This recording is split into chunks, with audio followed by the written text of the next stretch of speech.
اور حسین کیوں عراق تشریف لے کے گئے، کیوں کربلا گئے، اور کیوں 3 بر اعظموں تک یزید کی حکومت پھیل چکی ہے، اور 9 کروڑ افراد کم از کم مسلمانوں کی تعداد 9 کروڑ ہے، تو کیوں سب کچھ چھوڑ کر سب سے پہلا خط بیعت کے لیے حسین ابن علی کو لکھا جا رہا ہے، کسی اور کو کیوں نہیں لکھا گیا؟ اور امام حسین نے مدینہ کیوں چھوڑا؟ کوشش کروں گا اس سوال کا جواب دوں، بات تمام کروں۔ البتہ یہ جو میں نے کہا کہ پہلا خط حسین کو یزید نے لکھا، یزید سرے سے شام کے اندر موجود نہیں تھا، شکار پر تھا، یہاں تک کہ ادھر امیر شام جان کنی کی کیفیت میں تھا، یزید کا باپ قریب المرگ تھا، ڈاکٹر، حکیم، اطباء، معالج سب اس کے گرد جمع تھے، اور دوسری طرف قاصد تیار تھا، خط تیار ہے، گھوڑا تیار ہے، تاکہ ادھر امیر شام کی موت کا یقین ہو جائے، ادھر فوراً سے قاصد روانہ ہو جائے۔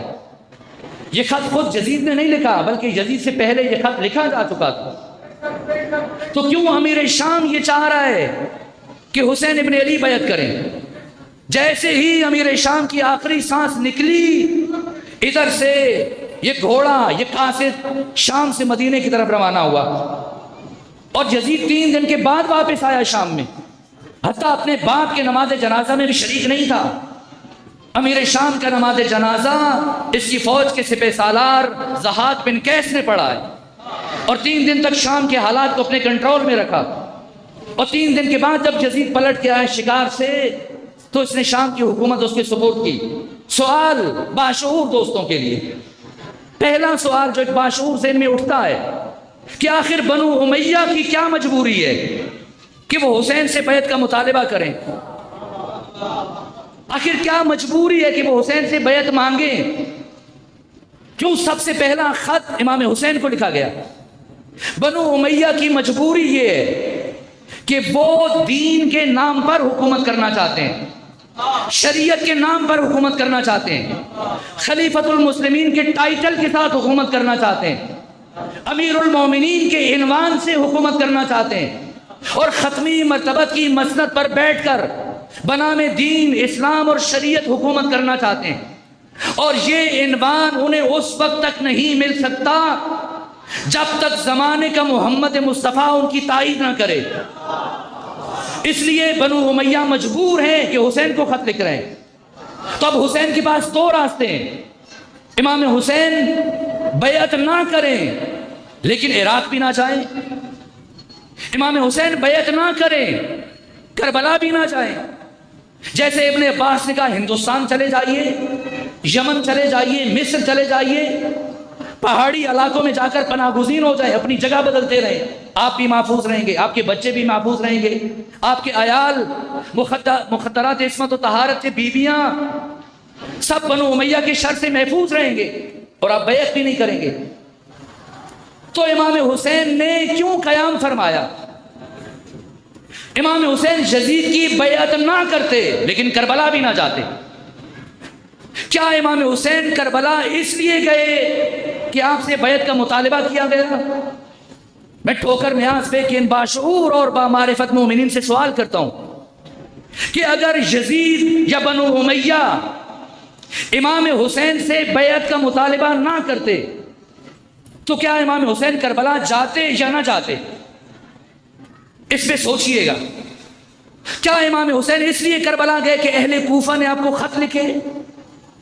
مجھے بتائیے اہل کوفہ کے خطوط کی سب سے پہلی کھیپ کب امام حسین کے پاس آئی؟ کیا مکہ میں یہ خط پہنچے؟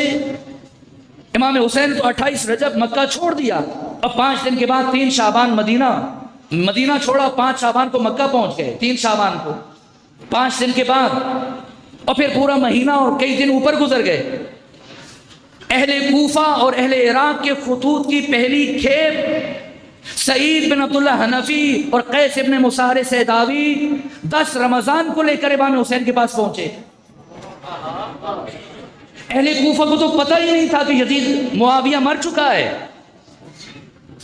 امام حسین نے نہ تو یزید کی بیعت کے مطالبے کے جواب میں قیام فرمایا، اور امام حسین نے نہ ہی اہل کوفہ کے خطوط کی دعوت کے جواب میں قیام فرمایا۔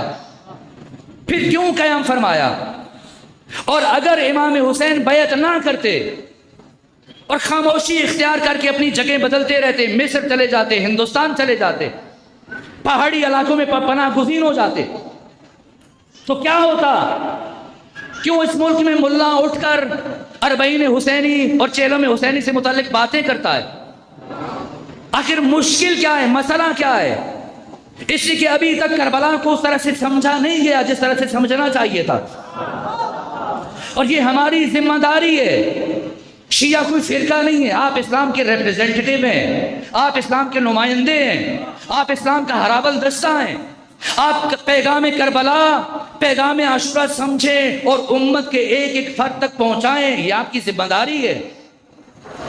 دنیا کو بتائیں کہ حسین اپنی جان کے لیے، اپنے بچوں کے لیے کربلا نہیں گئے تھے، نہ حکومت کے لیے کربلا گئے تھے۔ کیوں حسین کربلا گئے تھے؟ بیعت نہ کر کے بھی حسین اپنی جان بچا سکتے تھے۔ کیا عبداللہ ابن زبیر نے یزید کی بیعت کی؟ نہیں کی۔ اس کے چھوٹے بھائی منذر بن زبیر نے یزید کی بیعت کی؟ نہیں کی۔ تو کیا یزید نے اسے قتل کر دیا؟ بلکہ یزید کی ساری حکومت شام تک سمٹ گئی۔ 3 سال 8 مہینے 14 دن یزید نے حکومت کی۔ اس کے بعد 40 دن اس کے بیٹے معاویہ نے حکومت کی۔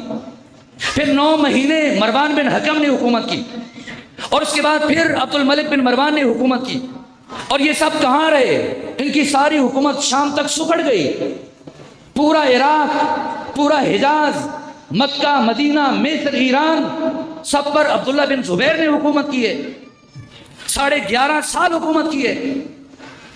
تو اس نے بھی تو یزید کی بیعت نہیں کی تھی، کیا یہ قتل ہو گیا تھا؟ تو امام حسین نے کیوں قیام فرمایا؟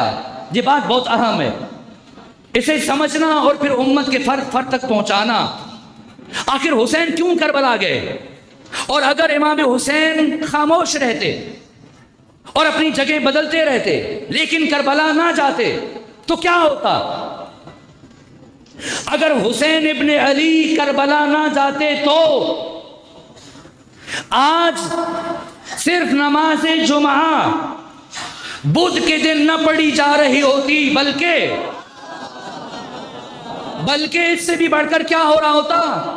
ہماری مسجدوں میں، ہمارے گھروں میں، شادی حالوں کے اندر مولوی ہاتھ میں تسبیح لے کر اور سروں پہ ٹوپیاں رکھ کر آتے، اور آ کر ایک ماں کا بیٹے کے ساتھ اور بہن کا بھائی کے ساتھ نکاح پڑھ کے چلے جاتے، اور چھوارے اور ٹافیاں اور مٹھائیاں تقسیم ہوتی، اور ہم مبارکبادیں دینے کے بعد گھروں کو چلے جاتے، اور کسی کو احساس بھی نہ ہوتا کہ کتنا بڑا ظلم ہوا ہے۔ اگر یہ رشتوں کی حرمت باقی ہے تو پھر ہر باشعور اور باضمیر انسان کا فرض ہے کہ اپنا سر حسین ابن علی کے قدموں پر رکھتا ہے۔